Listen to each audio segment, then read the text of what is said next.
Latest news, magugulat kayo. Biglang kambyo, kumanta, Trillanes, PMA, Sani Buersa, VP Sara Duterte. Ayan. Siyempre, itong balitang ating matutunghayan ngayon ay nagbula kay Pinas News Portal. At ito po ang inyong lingkod na si BT na magbibigay ng reaksyon at komento dito sa video na ating matutunghayan ngayon. At wag na natin pagtagalin at sabay-sabay na nating panoorin si Trilling. Ayan, sabay-sabay na nating panoorin ang laman ng video na hatid sa atin ni Pinas News Portal at bibigyan natin ng reaksyon ng balitang ito. Pasok! Ito ang sinasabi ni Trillanes, may mga pro-Duterte. Lalo... Ayun, teka lang. Bago natin simulan ang video ito at bigyan ng reaksyon, nais ko nga pa na magbigay ng credits dito sa boses na madidinig natin ngayon. At bibigyan din ng reaksyon walang iba, kundi si Sir Badong Arateles. Ayan, syempre, supportahan natin si Sir Badong Arateles, ang kanyang YouTube channel, mga katunay. Tuloy natin. Doon na yung mga retired official na walang tigil na nangangampanya dito sa mga PMA, yung mga PMA groups, siguro mga chatter o di mga chat group, di ba? Mga chat group yan. Iba yung kaya hindi, yung pag pinaniwalaan nyo si Trillanes, yun yung ayon sa kanya, no? Na kaya may mga malawak ng ngayon na i-influensya dahil patuloy daw yung recruitment na ginagawa ng mga pro-Duterte. Ayan naman talaga. Lahat yan. Lahat ginagawa ng lahat talaga ginagawa ng kaisipan ni Trill. Malalim ang isip niyan. Lahat nahuhugutan. Kontakin mo, di ba? Nahihikayat daw yung mga PMA, mga retire, mga ganyan. Ano ba yan? Alam mo, kahit sila manghikayat sila, kung hindi magpapahikayat yung hinihikayat, hindi yun mahihikayat.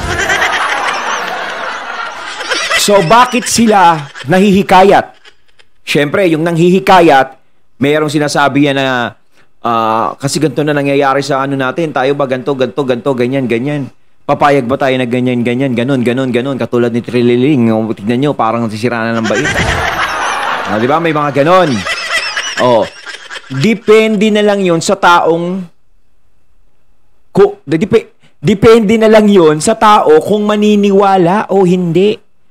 'Di ba? Kung sasama man siya, kung makikiisa siya, so ibig sabihin naniwala siya. So ibig sabihin, yung sinasabi nung humihimok sa kanya is nararamdaman niya rin. 'Di ba? Ganun 'yun. Kasi kahit himukin kayo ng himukin ng kahit sino, kung talagang ayaw nyo naman talaga at hindi naman ganun ang nangyayari talaga, di ba? Sa sinasabi niya, is hindi ka para sumama. No. Yun yung paliwanag ni Trillanes. Pero ang hindi maitatanggi, revelasyon ni Trillanes, hindi natin paniniwalaan yung paliwanag niya.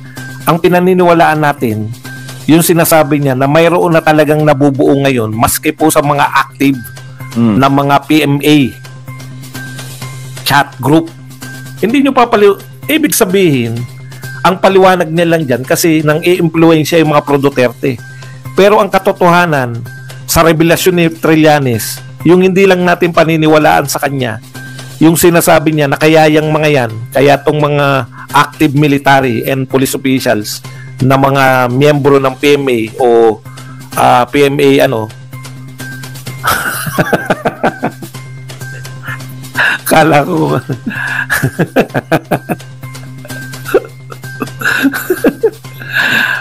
member ng mga PMA group, chatter groups, yan lang yung paliwanag ni Trillanes. Pero ang mahihinuha mo, talagang mayroong active na sentiment na ayaw nila sa nagaganap.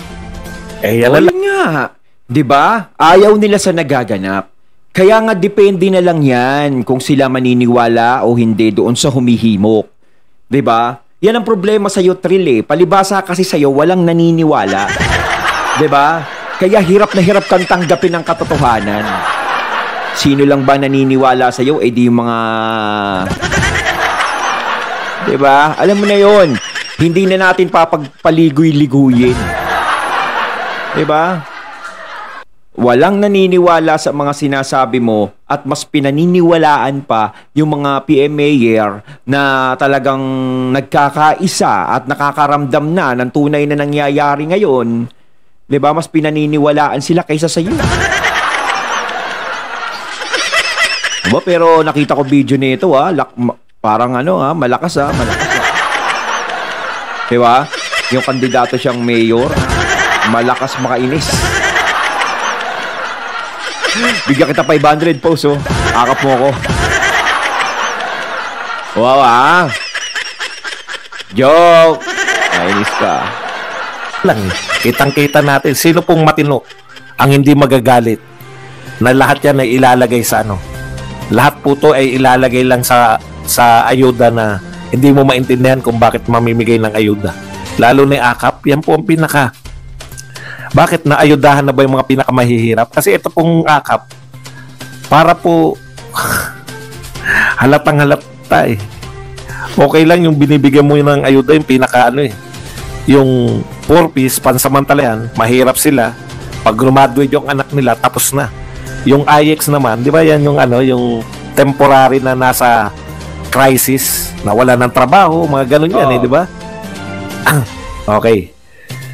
Ito po, ang pakikinggan nyo po rito, you must read between the lines. Hindi po yung porket nakalagay sa pamagat ko na revelasyon ni Trillanes, hindi po natin tinatanggap yung paliwanag niya. Dati namang bakit nung panahon ni Duterte, wala naman ang daming anti-Duterte sa labas ng mga military. Pero bakit hindi sila na-impluensyahan? No. Ang lalakas mang-impluensya, yung media kalaban lahat ni Duterte. Oligarko kalaban lahat ni Duterte. Yung mga dilawan kakamping kalaban ni Duterte. Pero bakit hindi na-impluensyahan yung mga aktibong militar? Diba? Kasi nakikita nila matuwid si Duterte. Yun yung sinasabi ko. Hanggat may nakikita silang tama, halimbawa, hanggat nakikita naman nila, tama naman yung ginagawa ng ng gobyerno natin, tama naman yung ginagawa Walang problema. Kahit anong sabihin nyo sa gobyerno natin, hindi kami maniniwala sa inyo. Kasi nararamdaman namin na maganda naman. Yun yung talagang na dati. 'Di ba? Kaya talagang walang nag-aano kay PRRD. Kasi nga naman, 'di ba? Talagang binibigyan pabor talaga ni PRRD ang mga pulis noon tsaka mga militar. Binibigyan talaga ng halaga. So makakapagsalita pa ba sila ng hindi maganda kay PRRD sa pagpapahalagang ginagawa ni PRRD sa kanila? 'Di ba?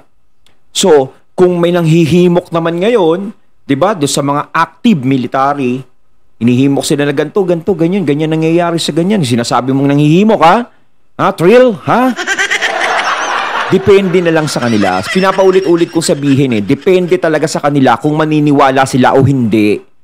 'Di ba? Kasi yung kahit magkwento yung nanghihimok doon, kung hindi naman nila nararamdaman yung ikinukwento nung nanghihimok, hindi rin naman talaga sila sasama. 'Di ba? Hindi naman utu-utu yung mga active military para maniwala agad-agad. 'Di ba? Ngayon, kung merong sumasama o nakikiisa, o kung meron mang ganun, is ibig sabihin, nararamdaman nila yung sinasabi. 'Di ba? Yung sinasabi nung nagsasalita sa kanila. 'Di ba? Nararamdaman din nila sa sarili nila. O kaya sinasabi nila, tama to. Parang niloloko na lang tayo. Mantakin mo. Hey, ho, hey, ho lang. Puro ganun na lang. Dinadaan tayo sa hey, ho. O, di ba? Ito kasi si Trill Kahit na kumbinsi mo dyan sa mga militar at pulis na mga aktibo. Oo. Pag wala nakikitang mali sa ginagawa mo, bakit naman sila? Tama. Tandaan nyo, galing na tayo sa katakot-takot na kudita. Ayaw na nila hanggat maaari. Ayaw pero na nila ngayon, maulit yun. Sa revelasyon na to ni Trillanes, talagang kayo na po muna ang makinig, Uunawain po natin, meron talaga na. Yung chatter sa... pakinggan natin, Yun. Ito, yung chatter sa PMA chat groups, masyadong significant. Hindi na ito static.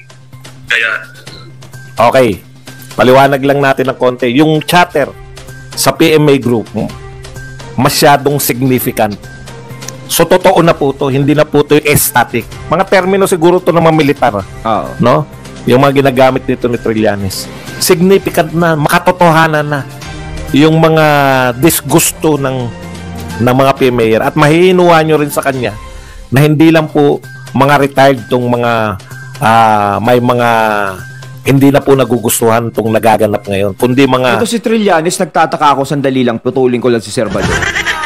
Nagtataka ako dito kay Trillanes, bakit sukdulan hanggang langit ang galit niya kay PRRD? active din. 'Di ba? Nakakapagtaka eh. Talagang hindi niya tinitigilan eh. 'Di ba? Simula nung presidente si PRRD, talagang upak siya ng upak. Ngayon, nagkaroon naman siya ng lisensya na ngayon, oh.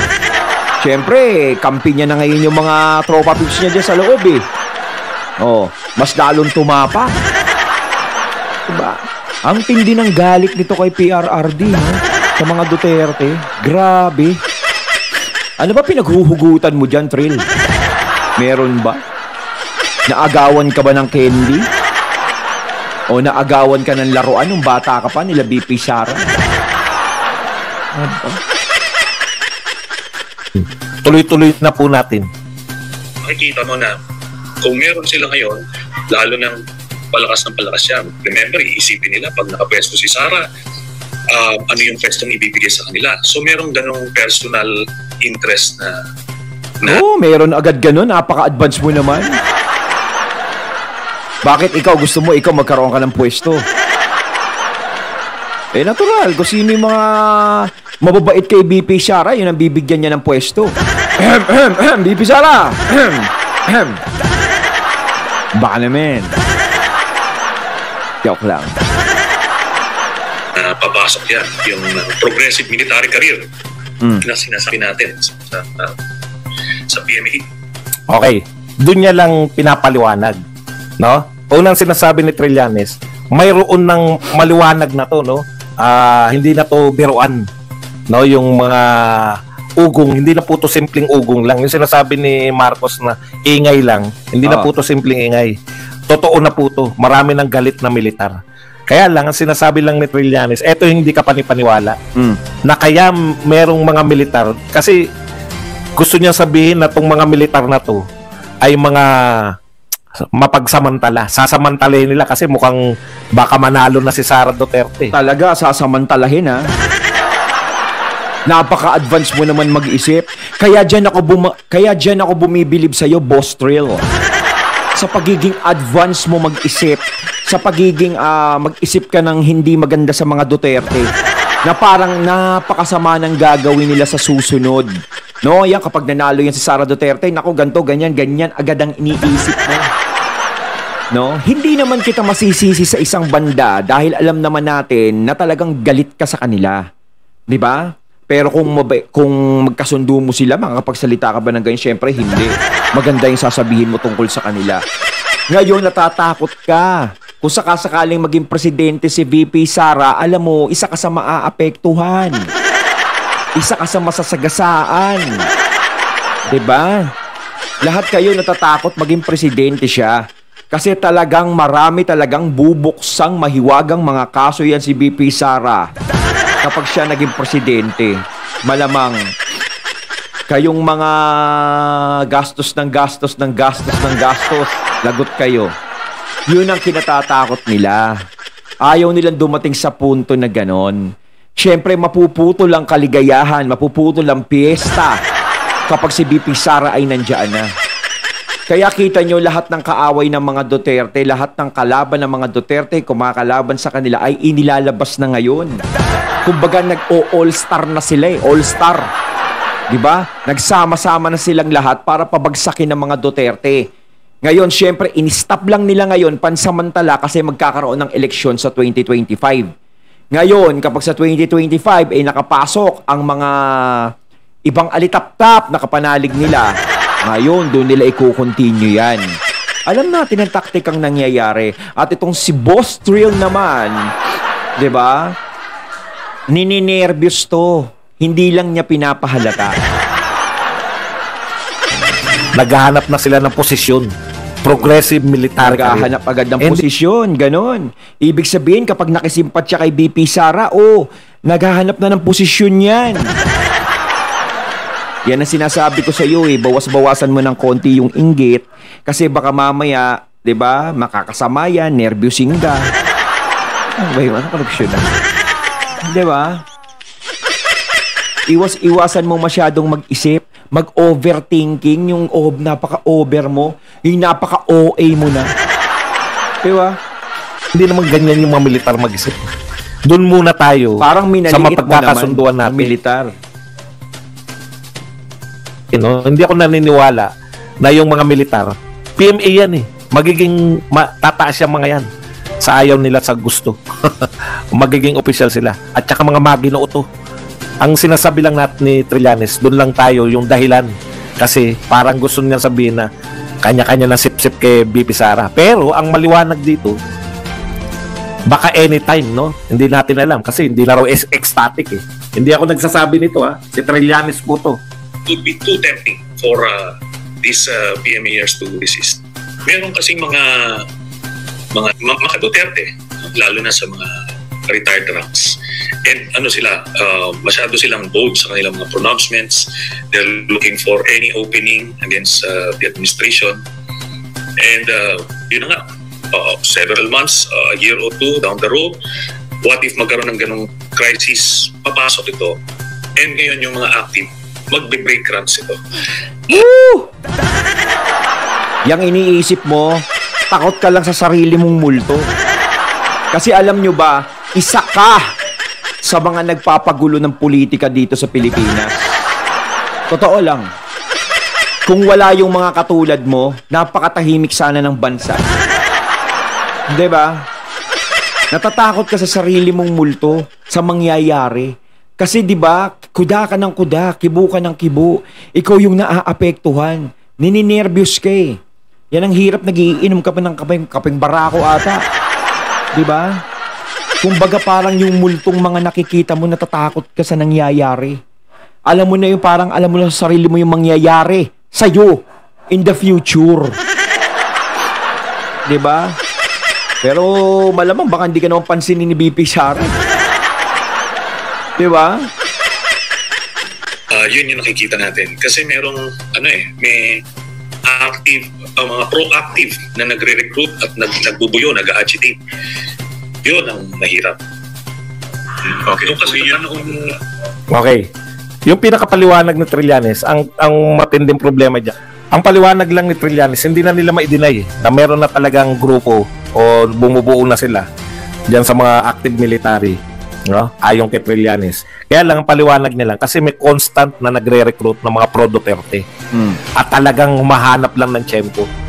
Sa atin naman, ako naman nakikita ko hindi basta-basta malilin lang yung mga PMA eh. PMA itong pinag-uusapan natin ha. PMA chatter ha. May nabasa ko kanina habang nakikinig yung ini-squill niya yung laman ng mga ano nila. Hindi ko alam. Kung bakit ginagawa to ni Trillanes. Siguro gusto niyang unahan, no, na pinag-iingat niya tong gobyerno kasi yari siya rin eh. Masyado siyang identified na anti-Duterte.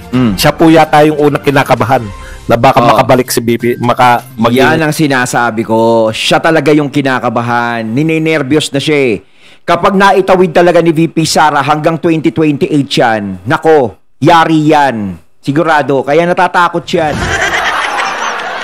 Pinuno si BP Sara, yari siya. Kaya inuunahan niya ng paninira itong mga grupo na to na ayaw, marami na nakikita. Okay. Kung tutusin, hindi po yan yung gusto sana natin, no? Kaya lang parang wala na magawa eh. Walang Ayun, natating natunghayan ng video na nagmula kay Pinas News Portal at syempre natunghayan natin ang boses na yon na nagmula kay Sir Badong Aratiles. Kayo mga katunay, anong masasabi nyo tungkol dito? Comment lang po kayo sa comment box. So once again, I'm BT and I'm out. Peace.